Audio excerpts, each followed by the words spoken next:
had to switch around a couple spots because there was some police roaming the area.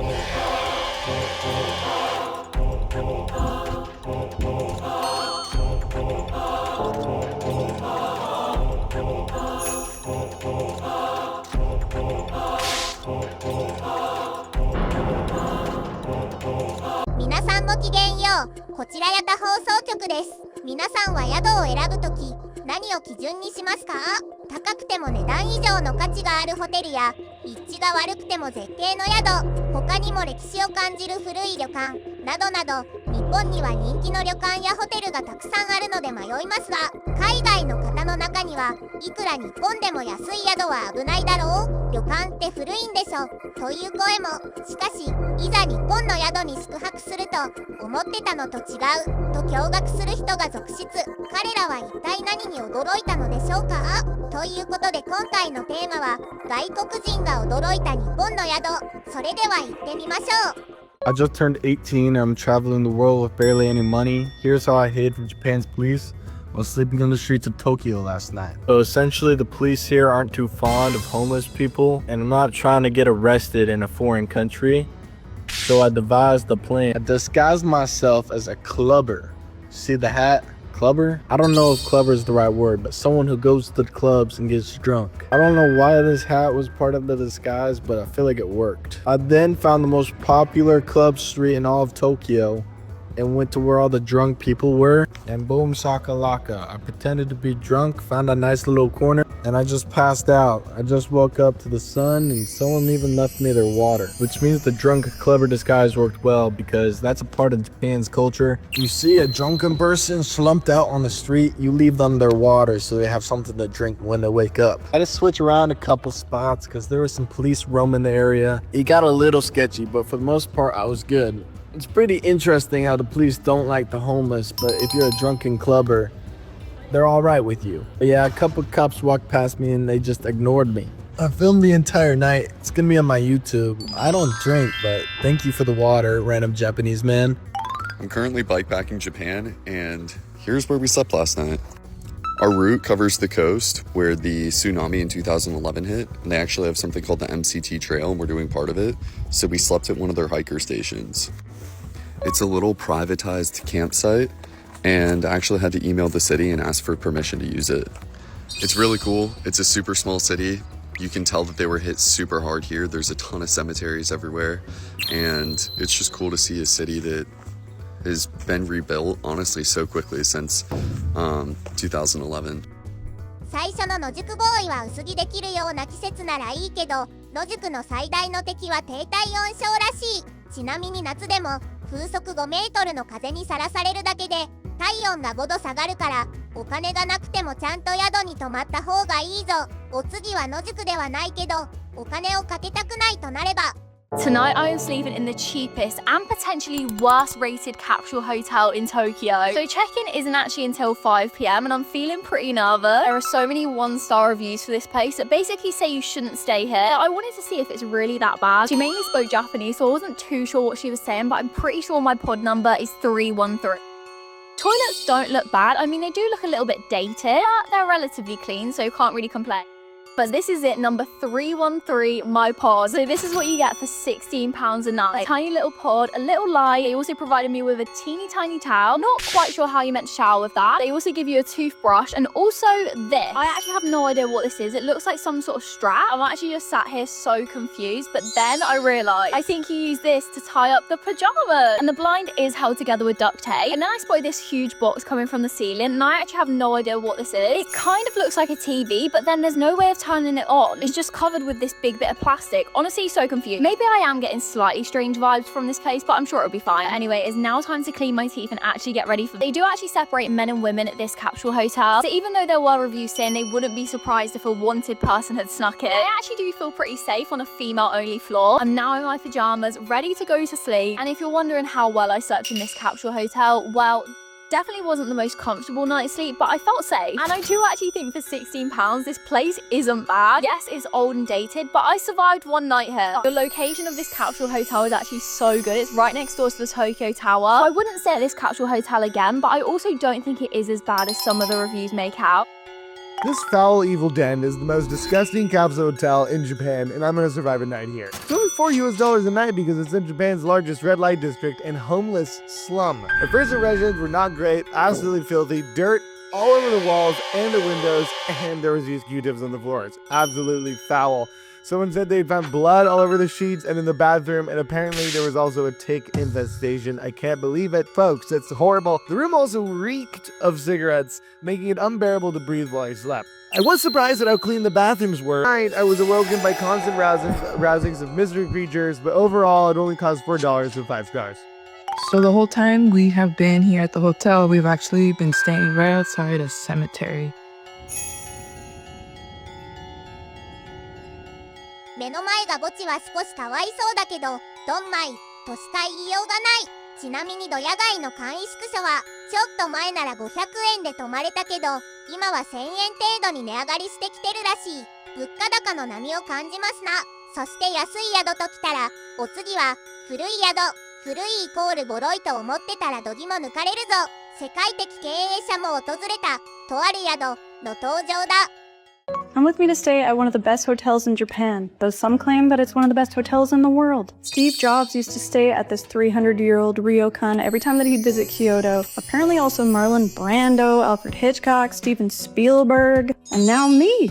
As soon as you walk into this place, it feels like you're stepping back in time. But if you're expecting a luxurious experience, this is not going to be for you. It is all decorated in the traditional wabi-sabi aesthetic, meaning that there's value found in older things and non-pretentious things. Each guest also is assigned their own maid, so ours served us some beautiful matcha tea when we arrived, and then we used these hand-drawn maps to go and explore the rest of the ryokan while we waited for dinner. This room is the study, and I just imagine this is where Steve Jobs would sit and think about the iPhone. This was a smoking area, made me wish I smoked. And then before we knew it, it was time for dinner, which we were served at in our room at our zataku table. This is included in the price, and this is what made it feel worth it to me, because honestly, like, I wanted to have this experience as it was, but I also travel to eat, and there's nothing more special than taiseki. It's a traditional form of dining in Japan that involves using really seasonal, high-quality ingredients over multiple courses, and letting those ingredients really stand on their own. Sadly, we forgot to put on our yukatas for dinner, but we put them on afterwards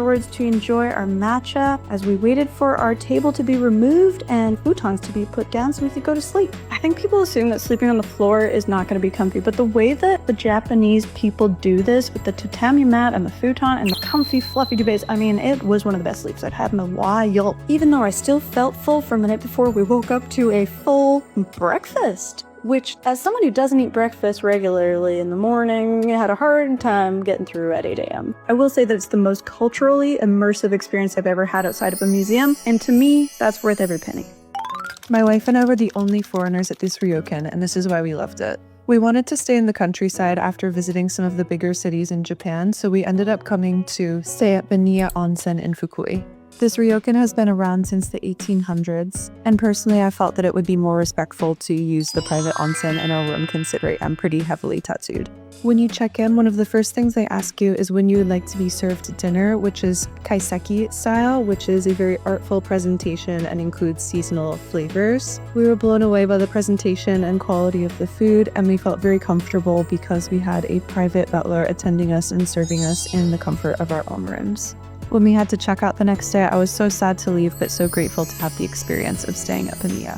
こういう古い建造物って意外と数十年ごとに改修されてて、300年前から現存する部分は柱だけみたいな場合って多いらしいぞ。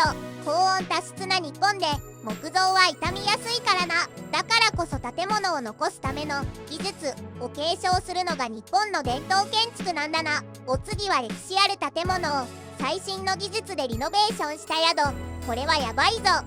We're in Kyoto and we just checked into our hotel, and this has to be the coolest hotel in Kyoto. And they set up the cutest little surprise for us for our honeymoon. This looks amazing. That's room 1, right when you enter. And then we have our bedroom in here with another gorgeous garden view. And this is my favorite little area with this comfy chair and the most beautiful tree and open air view of the garden. So pretty. And then a little vanity and I am so obsessed. ちなみにみんな、改修とリノベーションの違い、わかる？横文字にしただけと思われがちだけど、違うぞ。リノベーションは建物の価値や機能を高めて生まれ変わらせること。なんだってさ、手放された古民家を宿やカフェにしてそこに人が集まるようになれば建物もきっと嬉しいよな。そんなわけでお次はカフェにとある価値を加えたあの施設を訪れた人たちの反応だ。 If you've been here for a while, you probably saw the capsule I stayed in Malaysia. Well, this is an upgrade. I've got a whole room. This is where I stayed last night. The intent that bit, I got dropped here at 2 a.m. because my Uber was like, you're not staying at the hotel you booked, you will get trafficked. So I ended up here. So that's kind of the vibe. That's my blankie. And my hello. Yeah, they give so much hate. Welcome to my home. E eu vim para dentro de uma lan house no Japão, meu povo, olha isso. Eu estou dentro de uma cápsula café aqui em Tóquio, gente. Vocês sabiam que aqui existem essas café internet, alguma coisa assim, que você pode alugar esse espaço para passar algumas horas, seja trabalhando, seja estudando, seja até dormindo, que foi o meu caso, gente. Eu vim para cá para dar uma descansada, porque eu cheguei muito cedo em Tóquio e meu hotel só estaria disponível. Um lugar pensado, de fato, em todas as facilidades. Ele tem banheiros, chuveiros, tem até secador e babyliss, gente. Sim, para você se arrumar, fazer tudo o que você precisa nesse lugar. Conta também com máquina de lavar, caso você precise. A gente ficou por volta de 5 a 6 horas e pagou mais ou menos R$100 por pessoa. E aí, acha que vale a pena? そもそもねカフェってパソコンが普及してない時代に誰でもパソコンを触れるようにと誕生した文字通りのインターネットカフェだったらしい。その後漫画喫茶と融合したり泊まれるようになったりして今の姿になったんだって。初期の姿がもはや想像もつかない。そしてお次は一風変わった宿。日本にはこんな不思議な宿もあるんだぞ。 I've been told not to book this hotel probably a dozen times by friends. Why? Because apparently out of all the hotels in Japan, this one would be the one I like the least. But I love showing hotels to you guys, and I walked by this one today and figured, it's my time. They were wrong. This is literally a gamer hotel, and it's nuts. This is a room. It's got 4 bunk beds and 4 gaming PC and streaming setups. Look at this. They have pretty much every competitive game pre-installed. Counter-Strike, Overwatch, League. The toilets have a music feature which plays rainforest sounds, which I love. You can come here and rent rooms for a night or just come and game for a few hours. And little do some of my friends know, I've played 400 hours of Overwatch. So you're wrong. I love it here. It's called E-Zone Hotel Osaka. Genuinely unique experience. Oh my god. Bro, you cannot make this up. Oh my god, hold on. Call hen ng hotel. Nangka. Oh my god! Why is this scary? いらっしゃいませ。現のホテルへようこそ。パネルシームセご潜入ください。ようこそ。楽しくぜんだ。Visit. Check in on the Japan. I'm so dead. 欢迎来到台纳这边。Please remove your passport and confirm your information. Then select Next to continue. Please stand your passport facing down, with your picture page on a reader. Select Next to continue.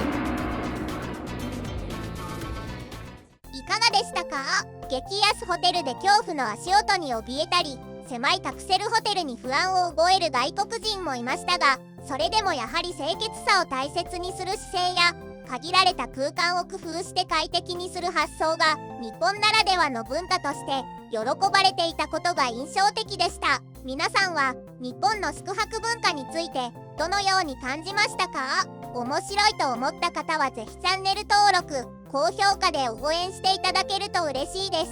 最後までご視聴ありがとうございました。それではまた次の動画でお会いしましょう。